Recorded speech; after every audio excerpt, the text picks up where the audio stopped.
What's up guys, the Strong Boys 19 here. This is my top 18 albums of 2014. Not 20, just 18 albums. And this includes my honorable mentions. So without any further ado, let's jump right into the honorable mentions. Agalloch, the Serpent and the Sophia. Autopsy, Tourniquets, Hacksaws and Graves. Burzum, The Ways of Yore. Blackstone Cherry, Magic Mountain. Pink Floyd, The Endless River. Decapitated, Blood Mantra. Yes, Heaven and Earth. Demon Hunter, Extremist, and the two Neil Young albums, A Letter Home and Storytone. So let's jump right into the top 18 albums. This is part 1 from 18 to 11. Coming in at number 18, we have Seether with Isolate and Medicate. Isolate and Medicate is definitely quite a surprise for me because I haven't listened to Seether for quite a long time and they've been one of my first favourite bands, and I do love Seether. I'm a huge fan of these guys. From the previous albums they went to more of a softer, mature type of sound, but on this album they bring back some more of the groovy, catchy type of heavier roots. And I do love their albums of Disclaimer 2 and Karma and Effect, but Disclaimer 2 is my absolute favourite from them. And I just find some of the songs on this album to be great stuff. I mean, Sean still sings really well, and the music does have quite a catchy depth of the direction that they took for their music. So, yeah, Isolate and Medicate is surprisingly a pretty great album from Seether.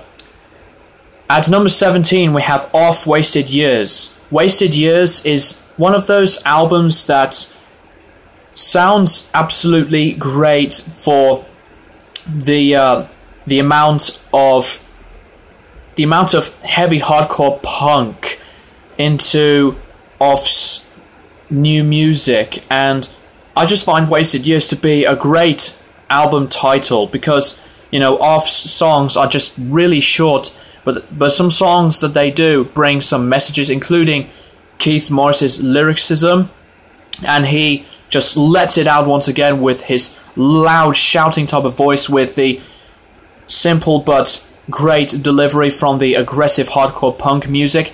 If you love that type of stuff, definitely check out Wasted Years. At number 16 we have Mechanus Xenon. Now, this is an album that I really do enjoy a lot, but I would say that Empyrean is a little bit more better, but this album still continues the whole deliverance of the heavy, melodic, death metal type of music with some orchestrations, and it can just bring something interesting, make it like a cinematic type of feel. That's what Mechana does from their previous albums, and if you like that type of stuff, their new album's just the same. So I find this album to be really, really good stuff once again from Mechana. But I think Empyrean does have more of a stronger power to their music. The production of this album is way more different than their previous album, but overall, this new album from Mechana is really good. Number 15 is Ectomorph Retribution.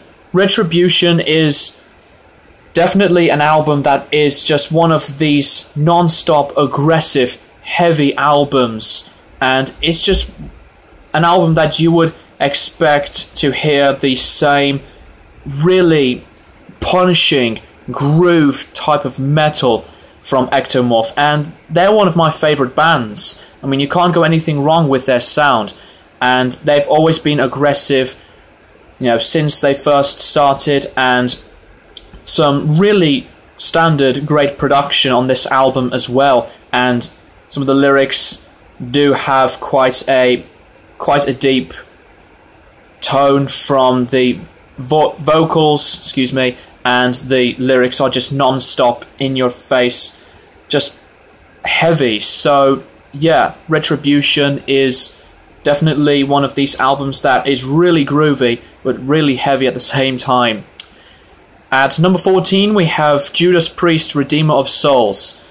Now, Redeemer of Souls is an epically great album from Judas Priest. Judas Priest had to be one of those bands that can be extremely unique from their new sound that they would take for future albums. And even though they've made some pretty mixed bag albums, but Judas Priest made one of heavy metal's most popular albums in history. And this album does have like a similarity of a Painkiller type of sound. And I idolize Painkiller, one of my favorite albums of all time, and I think it's their best album in their entire career. And Rob Halford's vocals on this album did change a lot, but still he sings really, really well from a lower tone in his voice. And the songs on this album are just really catchy and fun to listen to, and some really memorable stuff on here as well. So Redeemer of Souls is a really, really good album from Judas Priest. At number 13, we have Cannibal Corpse, A Skeletal Domain. This is just Cannibal Corpse once again releasing another album with their same newer direction of sound, and that's just pretty much you would expect from this band. Surely their previous albums went on to more of a darker and deeper type of sound than the over-the-top, fast-paced aggression, but this band can be still aggressive and as heavy to this day, and they are really technical recently, and there's a lot of technicality from the guitar work on this album, and Paul's drumming did everything great once again, just top-notch drumming, and George Corpse Grinder Fisher did some beastly vocals that just never goes downhill in my own eyes. So A Skeletal Domain is a really good album once again from Cannibal Corpse, and I do love how they can be really technical as well from their songwriting, because they can improve with something different. At number 12, we have Stevie Nicks with 24 Karat Gold Songs from the Vault. Stevie Nicks, without a doubt, one of my favourite female vocalists of all time. This is a really, really good album from Stevie Nicks, and Belladonna is definitely her best solo album in my opinion. And on this album, it does have a collection of songs that weren't made to be made as an album, really.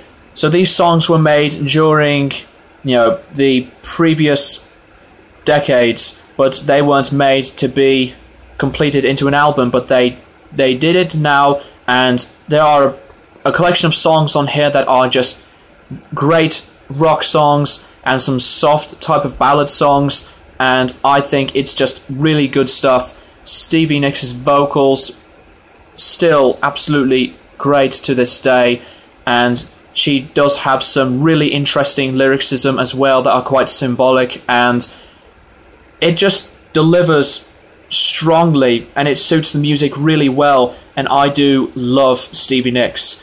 So without a doubt, this new album from Stevie Nicks' career is really good stuff once again, so definitely check it out.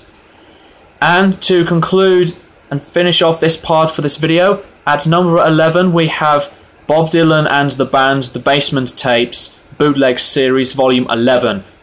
Bob Dylan with the band, epic, great choice. Just two different artists worked together to make tons of songs from their entire, Basement Tapes sessions. And the Basement Tapes, the 1975 release, is absolutely great. It's a classic, but this new version of the Basement Tapes has every single thing they've put out from the reels, and it's just a big collection of songs that they do together from Bob Dylan with the band or just the band in general. So it's just a big collection of songs that they do. Some of them are covers as well, and I think Bob Dylan and the band work extremely well together. So if you are into Bob Dylan and the band, definitely check out the newer release of the Basement Tapes, the Bootleg Series Volume 11, either the raw or the complete version. Just check it out. You will be really pleased for it. So that is it. That is part 1 of my top favourite albums of 2014.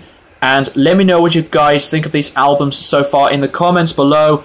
And stick around for part 2 in the future for my top 10. So thank you guys for watching, and I'll keep you guys posted in the near future.